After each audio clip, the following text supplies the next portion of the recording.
The Blonde Lady, by Maurice Leblanc. Translated by Alexandre Teixeira de Matos. Chapter 2. The Blue Diamond. In the evening of the 27th of March, old General Baron d'Hautrec, who had been French ambassador in Berlin under the Second Empire, was sleeping comfortably in an easy-chair in the house which his brother had left him 6 months before, at 134 Avenue Henri Martin. His lady companion continued to read aloud to him, while Sir Auguste warmed the bed and prepared the night-light. As an exceptional case, the sister was returning to her convent that evening to spend the night with the Mother Superior, and, at 11 o'clock, she said: "I'm finished now, Mademoiselle Antoinette, and I'm going." "Very well, sister." "And don't forget that the cook is sleeping out to-night, and that you are alone in the house with the manservant." "You need have no fear for Monsieur le Baron. I shall sleep in the next room, as arranged, and leave the door open." The nun went away.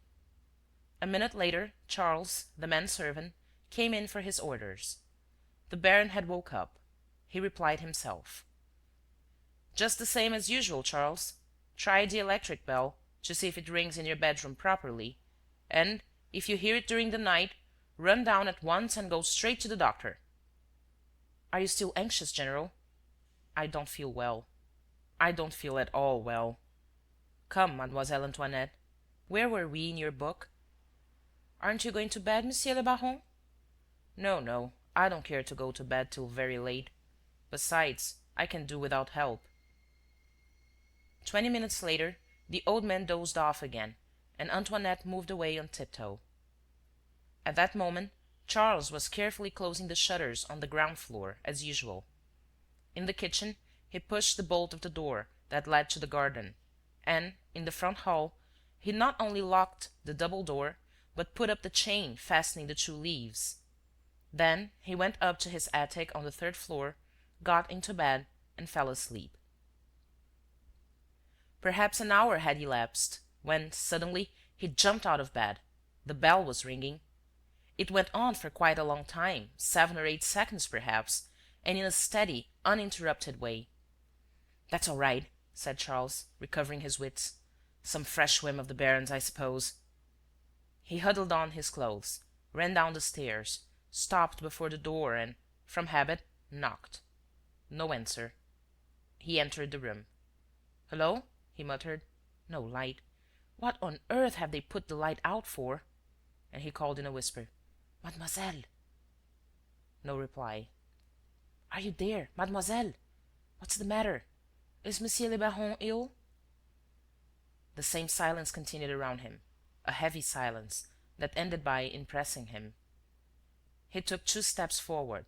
His foot knocked against a chair and, on touching it, he perceived that it was overturned. And thereupon his hand came upon other objects on the floor: a small table, a fire-screen. Greatly alarmed, he went back to the wall and felt for the electric switch. He found it and turned on the light. In the middle of the room, between the table and the looking-glass wardrobe, lay the body of his master, the Baron d'Hautrec. "What?" he stammered. "Is it possible?" He did not know what to do, and, without moving, with his eyes starting from his head, he stood gazing at the general disorder of the room: the chairs upset, a great crystal candlestick smashed into 1,000 pieces, the clock lying on the marble hearthstone, all signs of a fierce and hideous struggle. The handle of a little steel dagger gleamed near the body. The blade was dripping with blood. A handkerchief stained with red marks hung down from the mattress. Charles gave a yell of horror. The body had suddenly stretched itself in one last effort, and then shrunk up again. 2 or 3 convulsions, and that was all. He stooped forward. Blood was trickling from a tiny wound in the neck and spotting the carpet with dark stains. The face still wore an expression of mad terror. "They've killed him," he stammered. "They've killed him!" And he shuddered at the thought of another probable crime. Was not the companion sleeping in the next room?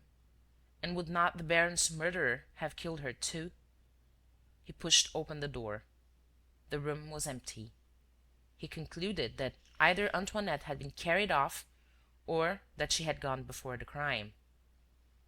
He returned to the baron's room, and, his eyes falling upon the writing-desk, he observed that it had not been broken open. More remarkable still, he saw a handful of louis d'or on the table, beside the bunch of keys and the pocket-book which the baron placed there every evening. Charles took up the pocket-book and went through it. One of the compartments contained bank-notes. He counted them. There were 13 notes of 100 francs each. Then the temptation became too strong for him. Instinctively, mechanically, while his thoughts did not even take part in the movement of his hand, he took the 13 notes, hid them in his jacket, rushed down the stairs, drew the bolt, unhooked the chain, closed the door after him, and fled through the garden. Charles was an honest man at heart. He had no sooner pushed back the gate than, under the influence of the fresh air, with his face cooled by the rain, he stopped. The deed of which he had been guilty appeared to him in its true light, and struck him with sudden horror. A cab passed. He hailed the driver. "Hi, mate! Go to the police station and bring back the commissary. Gallop! There's murder been done." The driver whipped up his horse. But, when Charles tried to go in again, he could not. He had closed the gate himself, and the gate could not be opened from the outside. On the other hand, it was of no use ringing, for there was no one in the house. He therefore walked up and down along the gardens which, at the La Muette end, lined the avenue with a pleasant border of trim green shrubs. And it was not until he had waited for nearly an hour that he was at last able to tell the commissary the details of the crime and hand him the 13 bank-notes. During this time, a locksmith was sent for, who, with great difficulty, succeeded in forcing the gate of the garden and the front door. The commissary went upstairs and, at once, at the first glance, said to the servant: "Why, you told me that the room was in the greatest disorder." He turned round. Charles seemed pinned to the threshold, hypnotized. All the furniture had resumed its usual place. The little table was standing between the two windows, the chairs were on their legs, and the clock in the middle of the mantelpiece. The shivers of the smashed candlestick had disappeared. Gaping with stupor, he articulated: "The body, Monsieur le Baron." "Yes," cried the commissary, "where is the victim?" He walked up to the bed. Under a large sheet, which he drew aside, lay General Baron d'Hautrec, late French ambassador in Berlin. His body was covered with his general's cloak, decorated with the cross of the Legion of Honor. The face was calm. The eyes were closed. The servant stammered: "Someone must have come." "Which way?" "I can't say. But someone has been here during my absence. Look, there was a very thin steel dagger there, on the floor. And then, on the table, a blood-stained handkerchief. That's all gone. They've taken away everything. They've arranged everything." "But who?" "The murderer. We found all the doors closed. He must have remained in the house. Then he would be here still, as you never left the pavement." The man reflected and said slowly: "That's so, that's so. And I did not go far from the gate either. Still—" "Let us see. Who was the last person you saw with the baron?" "Mademoiselle Antoinette, the companion." "What has become of her?"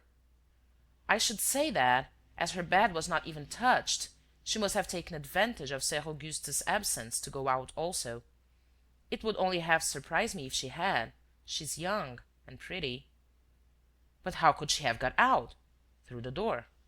"You pushed the bolt and fastened the chain. A good deal later. By that time, she must have left the house. And the crime was committed, you think, after she went?" "Of course." They searched the house from top to bottom, from the garrets to the cellars, but the murderer had fled.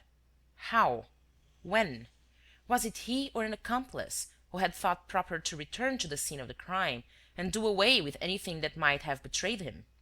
Those were the questions that suggested themselves to the police.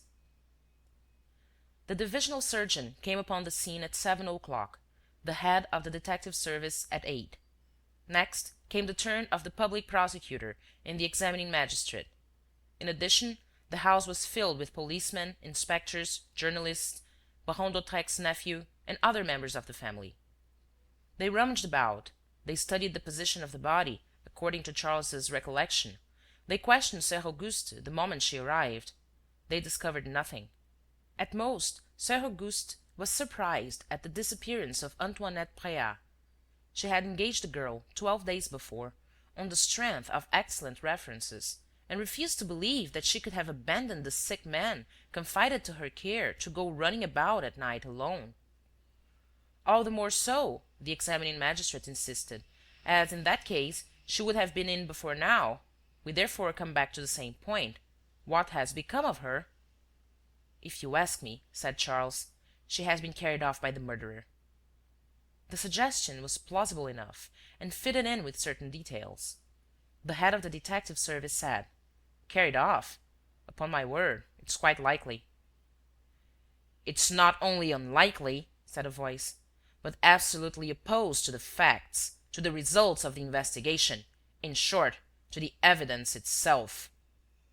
The voice was harsh, the accent gruff, and no one was surprised to recognize Ganimard. He alone, besides, would be forgiven that rather free and easy way of expressing himself. "Hullo, is that you, Ganimard?" cried Monsieur Dudouis. "I hadn't seen you." "I have been here for 2 hours." "So you do take an interest in something besides number 514, series 23, the Rue Clépeyron mystery, the blonde lady, and Arsène Lupin?" "Hey, grinned the old inspector. "I won't go so far as to declare that Lupin has nothing to do with the case we're engaged on. But let us dismiss the story of the lottery ticket from our minds, until further orders, and look into this matter." Ganimard is not one of those mighty detectives whose proceedings form a school, as it were, and whose names will always remain inscribed on the judicial annals of Europe. He lacks the flashes of genius that illumine a Dupin, a Lecoq, or a Holmlock Shears. But he possesses first-rate average qualities: perspicacity, sagacity, perseverance, and even a certain amount of intuition. His greatest merit lies in the fact that he is absolutely independent of outside influences. Short of a kind of fascination which Arsène Lupin wields over him, he works without allowing himself to be biased or disturbed. At any rate, the part which he played that morning did not lack brilliancy, and his assistance was of the sort which a magistrate is able to appreciate. "To start with," he began, "I will ask Charles here to be very definite on one point. Were all the objects which, on the first occasion, he saw upset or disturbed, put back, on the second, exactly in their usual places?"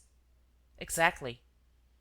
"It is obvious, therefore, that they can only have been put back by a person to whom the place of each of those objects was familiar." The remark impressed the bystanders. Ganimard resumed: "Another question, Mr. Charles. You were woke by a ring. Who was it, according to you, that called you?" "Monsieur le Baron, of course." "Very well. But at what moment do you take it that he rang?" "After the struggle, at the moment of dying." "Impossible, because you found him lying, lifeless, at a spot more than 4 yards removed from the bell-push." "Then he rang during the struggle."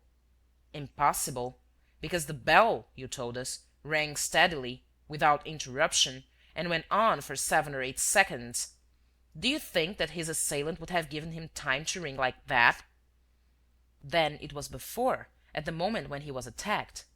"Impossible! You told us that, between the ring of the bell and the instant when you entered the room, 3 minutes elapsed, at most. If, therefore, the baron had rung before, it would be necessary for the struggle, the murder, the dying agony and the flight to have taken place within that short space of 3 minutes. I repeat, it is impossible." "And yet," said the examining magistrate, "someone rang. If it was not the baron, who was it?" "The murderer." "With what object?" "I can't tell his object. But at least the fact that he rang proves that he must have known that the bell communicated with the servant's bedroom. Now, who could have known this detail except a person belonging to the house?" The circle of suppositions was becoming narrower. In a few quick, clear, logical sentences, Ganimard placed the question in its true light, and, as the old inspector allowed his thoughts to appear quite plainly, it seemed only natural that the examining magistrate should conclude: "In short, in 2 words, you suspect Antoinette Bréhat." "I don't suspect her, I accuse her." "You accuse her of being the accomplice?" "I accuse her of killing General Baron d'Hautrec." "Come, come, and what proof?" "This handful of hair, which I found in the victim's right hand, dug into his flesh by the points of his nails." He showed the hair. It was hair of a brilliant fairness, gleaming like so many threads of gold. And Charles muttered: "That is certainly Mademoiselle Antoinette's hair. There's no mistaking it." And he added: "Besides, there's something more. I believe the knife, the one I didn't see the second time, belonged to her. She used it to cut the pages of the books." The silence that followed was long and painful, as though the crime increased in horror through having been committed by a woman. The examining magistrate argued: "Let us admit, until further information is obtained, that the baron was murdered by Antoinette Bréhat. We should still have to explain what way she can have taken to go out after committing the crime, to return after Charles's departure, and to go out again before the arrival of the commissary. Have you any opinion on this subject, Monsieur Ganimard?" "No." "Then—" Ganimard wore an air of embarrassment. At last he spoke, not without a visible effort: "All that I can say is that I find in this the same way of setting to work as in the ticket 514-23 case, the same phenomenon which one might call the faculty of disappearance. Antoinette Bréhat appears and disappears in this house, as mysteriously as Arsène Lupin made his way into Maître Detinan's, and escaped from there in the company of the blonde lady. Which means? Which means that I cannot help thinking of these 2 coincidences, which, to say the least, are very odd. First, Antoinette Bréhat was engaged by Sir Auguste 12 days ago. That is to say, on the day after that on which the blonde lady slipped through my fingers. In the second place, the hair of the blonde lady has precisely the same violent coloring, the metallic brilliancy with a golden sheen, which we find in this. So that, according to you, Antoinette Bréhat is none other than the blonde lady. And Lupin, consequently, plotted both cases. I think so." There was a loud burst of laughter. It was the chief of the detective service indulging his merriment. "Lupin! Always Lupin! Lupin is in everything! Lupin is everywhere!" "He is just where he is," said Ganimard, angrily. "And then he must have his reasons for being in any particular place," remarked M. Dudouis. "And in this case his reasons seem to me obscure. The writing-desk has not been broken open, nor the pocket-book stolen. There is even gold left lying on the table." "Yes," cried Ganimard, "but what about the famous diamond?" "What diamond?" "The blue diamond. The celebrated diamond which formed part of the royal crown of France, and which was presented by the Duc d'Alais to Léonie de Latouche, and, on her death, was bought by Baron d'Hautrec in memory of the brilliant actress whom he had passionately loved. This is one of those recollections which an old Parisian like myself never forgets." "It is obvious," said the examining magistrate, "that, if the blue diamond is not found, the thing explains itself. But where are we to look?" "On Monsieur le Baron's finger," replied Charles. "The blue diamond was never off his left hand." "I have looked at that hand," declared Ganimard, going up to the corpse, "and, as you can see for yourselves, there's only a plain gold ring." "Look inside the palm," said the servant. Ganimard unfolded the clenched fingers. The bezel was turned inward and, contained within the bezel, glittered the blue diamond. "The devil!" muttered Ganimard, absolutely nonplussed. "This is beyond me." "And I hope that you will now give up suspecting that unfortunate Arsène Lupin," said M. Dudouis with a grin. Ganimard took his time, reflected and retorted, in a sententious tone: "It is just when a thing gets beyond me that I suspect Arsène Lupin most." These were the first discoveries effected by the police on the day following upon that strange murder, vague, inconsistent discoveries, to which the subsequent inquiry imparted neither consistency nor certainty. The movements of Antoinette Bréhat remained as absolutely inexplicable as those of the blonde lady, nor was any light thrown upon the identity of that mysterious creature with the golden hair who had killed Baron d'Hautrec without taking from his finger the fabulous diamond from the royal crown of France. Moreover, and especially, the curiosity which it inspired raised the murder above the level of a sordid crime to that of a mighty, if heinous trespass, the mystery of which irritated the public mind. Baron d'Hautrec's heirs were obliged to benefit by this great advertisement. They arranged an exhibition of the furniture and personal effects in the Avenue Henri Martin, in the house itself, on the scene of the crime, prior to the sale at the Salle Drouot. The furniture was modern and in indifferent taste. The knickknacks had no artistic value. But, in the middle of the bedroom, on a stand covered with ruby velvet, the ring with the blue diamond sparkled under a glass shade, closely watched by two detectives. It was a magnificent diamond, of enormous size and incomparable purity, and of that undefined blue which clear water takes from the sky which it reflects, the blue which we can just suspect in newly washed linen. People admired it, went into raptures over it, and cast terrified glances round the victim's room, at the spot where the corpse had lain, at the floor stripped of its blood-stained carpet, and especially at the walls, those solid walls through which the criminal had passed. They felt, to make sure, that the marble chimney-piece did not swing on a pivot, that there was no secret spring in the mouldings of the mirrors. They pictured yawning cavities, tunnels communicating with the sewers, with the catacombs. The blue diamond was sold at the Hôtel Drouot on the 30th of January. The auction-room was crammed, and the bidding proceeded madly. All Paris, the Paris of the first nights and great public functions, was there. All those who buy and all those who like others to think that they are in a position to buy. Stockbrokers, artists, ladies in every class of society, two members of the government, an Italian tenor, a king in exile, who, in order to re-establish his credit, with great self-possession and in a resounding voice, permitted himself the luxury of running up the price to 100,000 francs. 100,000 francs! His Majesty was quite safe in making the bid. The Italian tenor was soon offering 150,000, an actress at the Français 175. At 200,000 francs, however, the competition became less brisk. At 250,000, only two bidders remained: Hirschman, the financial magnate, known as the Gold Mine King, and a wealthy American lady, the Comtesse de Crozon, whose collection of diamonds and other precious stones enjoys a world-wide fame. 260,000, 270,000, 75, 80, said the auctioneer, with a questioning glance at either competitor in turn. 280,000 for madame. No advance on 280,000? 300,000, muttered Herschmann. A pause followed. All eyes were turned on the Comtesse de Crozon. Smiling, but with a pallor that betrayed her excitement, she stood leaning over the back of the chair before her.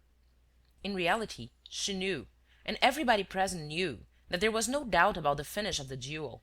It was logically and fatally bound to end in favor of the financier, whose whims were served by a fortune of over 500 millions. Nevertheless, she said, 305,000. There was a further pause. Every glance was now turned on the Gold Mine King, in expectation of the inevitable advance. It was sure to come, in all its brutal and crushing strength.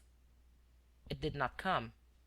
Hirschman remained impassive, with his eyes fixed on a sheet of paper which he held in his right hand, while the other crumpled up the pieces of a torn envelope. 305,000, repeated the auctioneer. Going, going, no further bid? No one spoke. Once more, going, going? Hirschman did not move. A last pause. The hammer fell. 400,000!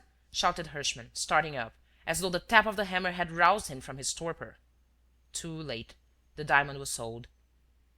Herschmann's acquaintances crowded round him. What had happened? Why had he not spoken sooner? He gave a laugh. What happened? Upon my word, I don't know. My thoughts wandered for a second. You don't mean that? Yes, someone brought me a letter. And was that enough? To put me off? Yes, for the moment. Ganimard was there. He had watched the sale of the ring. He went up to one of the porters. Did you hand Monsieur Herschmann a letter? Yes. Who gave it to you? A lady. Where is she? Where is she? Why, sir, there she is. The lady over there in a thick veil. Just going out? Yes. Ganimard rushed to the door and saw the lady going down the staircase. He ran after her. A stream of people stopped him at the entrance. When he came outside, he had lost sight of her. He went back to the room, spoke to Herschmann, introduced himself, and asked him about the letter. Herschmann gave it to him. It contained the following simple words, scribbled in pencil and in a handwriting unknown to the financier: "The blue diamond brings ill luck. Remember Baron d'Hautrec." The tribulations of the blue diamond were not over. Already famous through the murder of Baron d'Hautrec and the incidents at the Hôtel Drouot, it attained the height of its celebrity 6 months later. In the summer, the precious jewel, which the Comtesse de Crozon had been at such pains to acquire, was stolen. Let me sum up this curious case, marked by so many stirring, dramatic and exciting episodes, upon which I am at last permitted to throw some light. On the evening of the 10th of August, Monsieur and Madame de Crozon's guests were gathered in the drawing-room of the magnificent château overlooking the Bay of Somme. There was a request for some music. The countess sat down to the piano, took off her rings, which included Baron d'Hautrec's, and laid them on a little table that stood beside the piano. An hour later, the count went to bed, as did his two cousins, the Dandelles, and Madame de Réal, an intimate friend of the Comtesse de Crozon, who remained behind with Herr Bleichen, the Austrian consul, and his wife. They sat and talked, and then the countess turned down the big lamp which stood on the drawing-room table. At the same moment, Herr Bleichen put out the 2 lamps on the piano. There was a second's darkness and groping. Then the consul lit a candle, and they all 3 went to their rooms. But, the instant the countess reached hers, she remembered her jewels and told her maid to go and fetch them. The woman returned and placed them on the mantelpiece. Madame de Crozon did not examine them, but the next morning she noticed that one of the rings was missing, the ring with the blue diamond. She told her husband. Both immediately came to the same conclusion. The maid being above suspicion, the thief could be none but Herr Bleichen. The count informed the Central Commissary of Police at Amiens, who opened an enquiry and arranged discreetly for the house to be constantly watched, so as to prevent the Austrian consul from selling or sending away the ring. The chateau was surrounded by detectives, night and day. A fortnight elapsed without the least incident. Then Herr Bleichen announced his intention of leaving. On the same day, a formal accusation was laid against him. The commissary made an official visit and ordered the luggage to be examined. In a small bag of which the consul always carried the key, they found a flask containing tooth powder, and, inside the flask, the ring. Mrs. Bleichen fainted. Her husband was arrested. My readers will remember the defense set up by the accused. He was unable, he said, to explain the presence of the ring, unless it was there as the result of an act of revenge on the part of Monsieur de Crozon. "The count ill-treats his wife," he declared, "and makes her life a misery. I had a long conversation with her, and warmly urged her to sue for a divorce. The count must have heard of this, and revenged himself by taking the ring and slipping it into my dressing-bag when I was about to leave." The count and countess persisted in their charge. It was an even choice between their explanation and the consul's. Both were equally probable. No new fact came to weigh down either scale. A month of gossip, of guesswork and investigations failed to produce a single element of certainty. Annoyed by all this worry and unable to bring forward a definite proof of guilt to justify their accusation, Monsieur and Madame de Crozon wrote to Paris for a detective capable of unraveling the threads of the skein. the police sent Ganimard. For 4 days the old inspector rummaged and hunted about, strolled in the park, had long talks with the maids, the chauffeur, the gardeners, the people of the nearest post-offices, and examined the rooms occupied by the Bleichen couple, the Dandel cousins, and Madame de Réal. Then, one morning, he disappeared without taking leave of his hosts. But a week later they received this telegram: "Please meet me 5 o'clock tomorrow, Friday afternoon, at Thé Japonais, Rue Boissy d'Anglais. Ganimard." At 5 o'clock to the minute, on the Friday, their motor car drew up in front of 9 Rue Boissy d'Anglais. The old inspector was waiting for them on the pavement, and without a word of explanation led them up to the first floor of the Thé Japonais. In one of the rooms they found two persons, whom Ganimard introduced to them. Monsieur Gerbois, professor at Versailles College, whom, you will remember, Arsène Lupin robbed of 500,000. Monsieur Léonce d'Hautrec, nephew and residuary legatee of the late Baron d'Hautrec. The four sat down. A few minutes later, a fifth arrived. It was the chief of the detective service. Monsieur Dudouis appeared to be in a rather bad temper. He bowed and said: "Well, what is it, Ganimard? They gave me your telephone message at headquarters. Is it serious?" "Very serious, chief. In less than an hour, the last adventures in which I have assisted will come to an issue, here. I considered that your presence was indispensable." "And does this apply also to the presence of Dieuzy and Folenfant, whom I see below, hanging round the door?" "Yes, chief." "And what for? Is somebody to be arrested? What a melodramatic display! Well, Ganimard, say what you have to say." Ganimard hesitated for a few moments, and then, with the evident intention of impressing his hearer, said: "First of all, I wish to state that Herr Bleichen had nothing to do with the theft of the ring." "Oh," said M. Dudouis, "that's a mere statement, and a serious one." And the count asked: "Is this discovery the only thing that has come of our exertions?" "No, sir. 2 days after the theft, 3 of your guests happened to be at Crécy in the course of a motor trip. 2 of them went on to visit the famous battlefield, while the third hurried to the post-office and sent off a little parcel, packed up and sealed according to the regulations, and insured to the value of 100 francs. M. de Crozon objected: "There's nothing out of the way in that." "Perhaps you will think it less natural when I tell you that, instead of the real name, the sender gave the name of Rousseau, and that the addressee, a M. Belou, residing in Paris, changed his lodgings on the very evening of the day on which he received the parcel, that is to say, the ring." "Was it one of my Dandel cousins by any chance?" asked the count. "No, it was neither of those gentlemen." "Then it was Madame de Réal?" "Yes." The countess, in amazement, exclaimed: "Do you accuse my friend, Madame de Réal?" "A simple question, madame," replied Ganimard. "Was Madame de Réal present at the sale of the blue diamond?" "Yes, but in a different part of the room. We were not together." "Did she advise you to buy the ring?" The countess collected her memory. "Yes, as a matter of fact.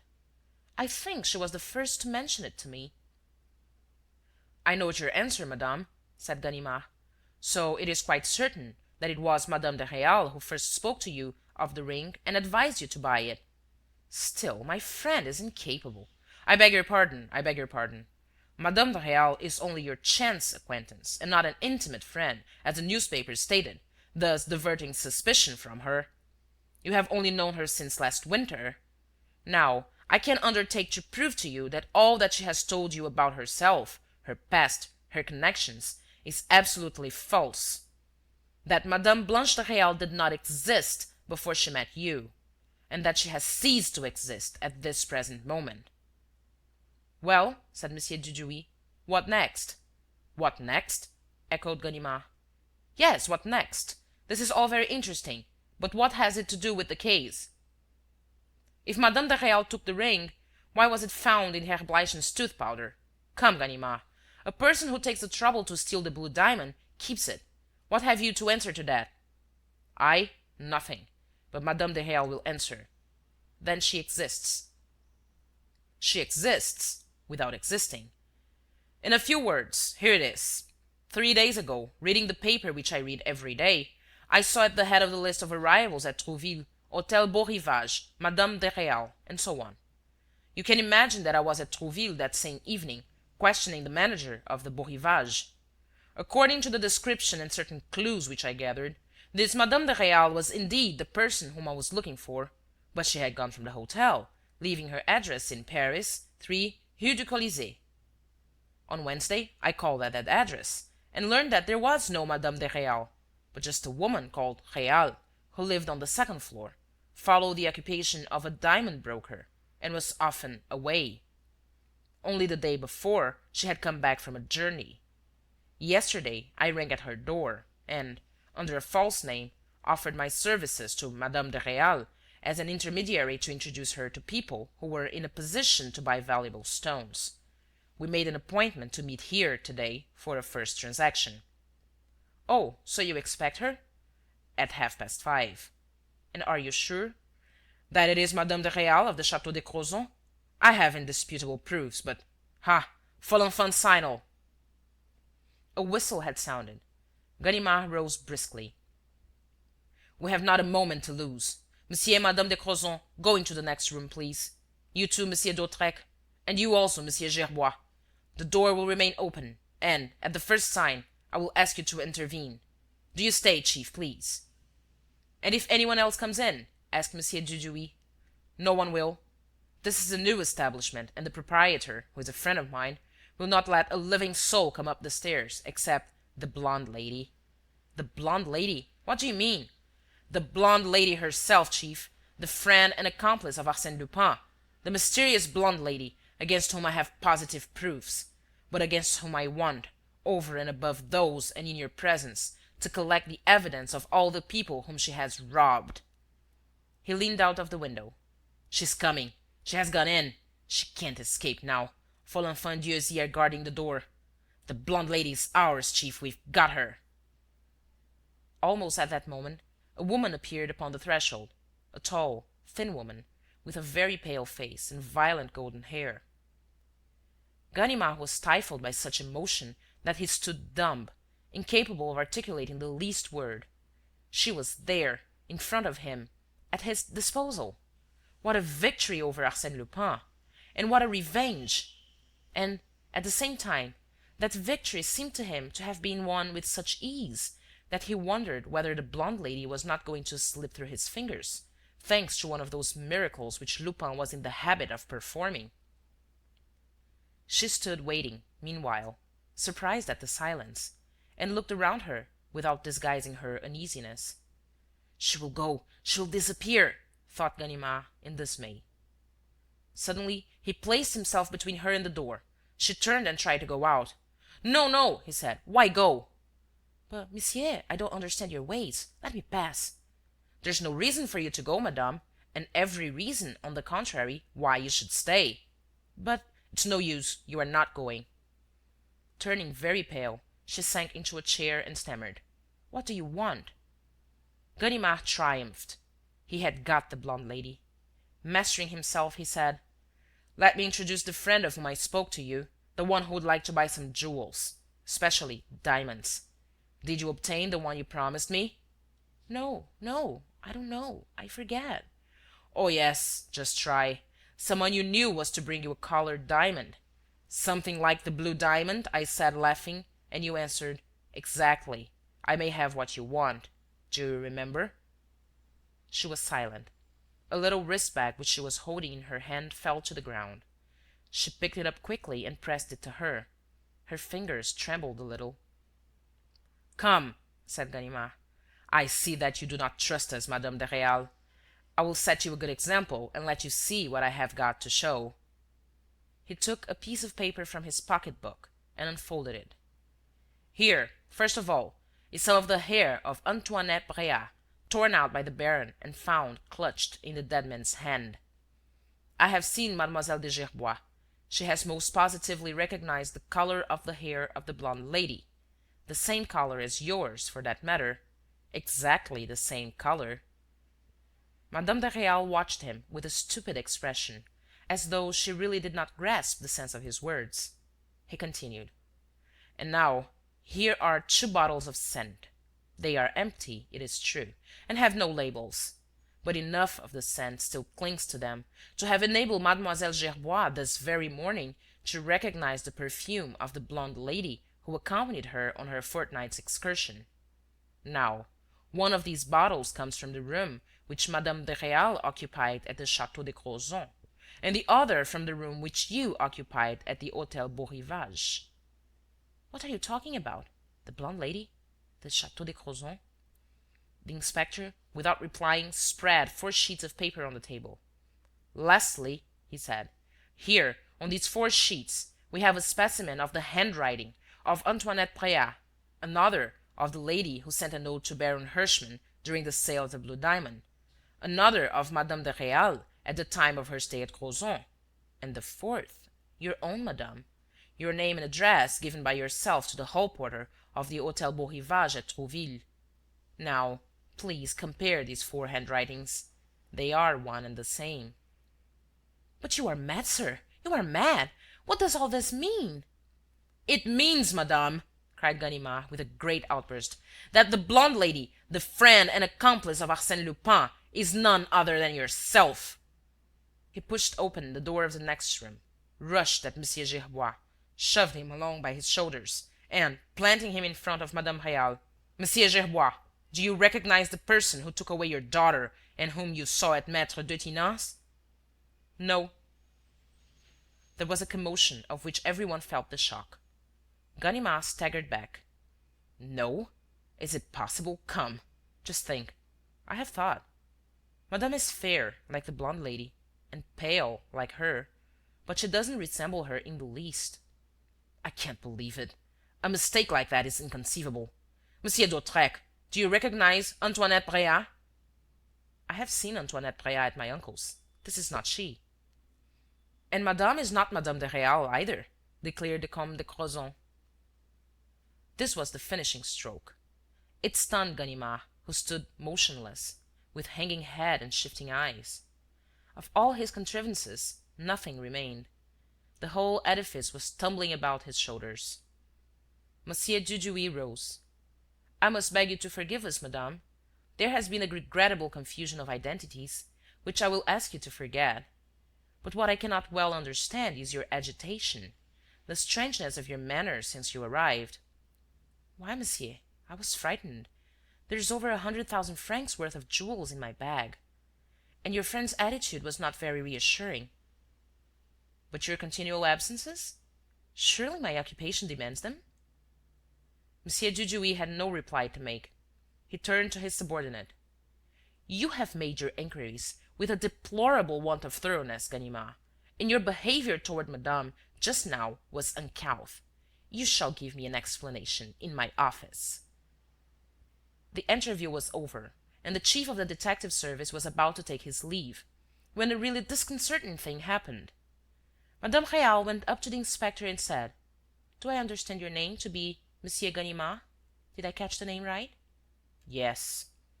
"In that case, this letter must be for you. I received it this morning, addressed as you see, Monsieur Justin Ganimard, care of Madame Réal. I thought it was a joke, as I did not know you under that name. But I have no doubt the writer, whoever he is, knew of your appointment." By a singular intuition, Justin Ganimard was very nearly seizing the letter and destroying it. He dared not do so, however, before his superior, and he tore open the envelope. The letter contained the following words, which he uttered in a hardly intelligible voice: "There was once a blonde lady, a Lupin and a Ganimard. Now, the naughty Ganimard wanted to harm the pretty blonde lady, and the good Lupin did not wish it.